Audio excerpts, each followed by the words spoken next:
Welcome to my Fiverr course. My name is Alex Gnadinik and I'll be your instructor. I sincerely appreciate the time and trust you're putting into me and this course, and I'll do whatever I can to make sure you get a lot of value from the course. Starting with, I make sure to answer 99% of questions within 24 hours, and I regularly hold office hours where you and I can actually have a one-on-one conversation. And even though I have over 100,000 students, I still make time for every individual student individually. Now let me tell you about what you can expect from this course. It's going to cover two things extremely well and insightfully: how to promote your gigs, how to get sales the best way, and how to maximize revenue from your gigs. That's revenue per sale, how to upsell, and how to make sure that your customers stay with you and buy again and again and again and again and again.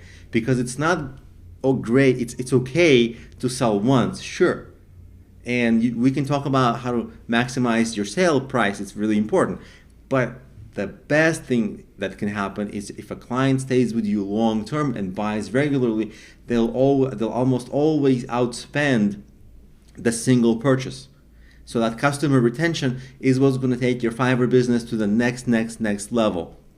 And the ideas in this course, they come from my personal experience and my success on Fiverr and success of other six-figure sellers. So the strategies are very proven. It's not theoretical. It's not by some beginner. It's all people who have years of experience on Fiverr and the ideas come from multiple such people, mainly from me, but I also pull from other experts. So that's the course.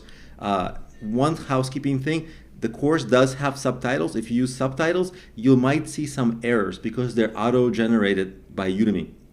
I'll just ask your patience with the auto-generated subtitles. I don't have a way to edit them. Also, at some point early in the course, Udemy will ask you for a review. Students get confused. They ask, Alex, why did you ask for a review so early? Actually, it's not me. It's something that Udemy does. Of course, I hope you have a fantastic experience in the course. In case something's wrong, you're not sure, you can always wait until you're sure about what your rating is, or you can message me privately through Udemy and say, hey, I'd like this feature added, maybe can you talk a little bit more about this? And I love those suggestions because it just helps me make the course better for you and for other students, so I welcome them. Now that we've covered everything, I think let's actually get right into the course.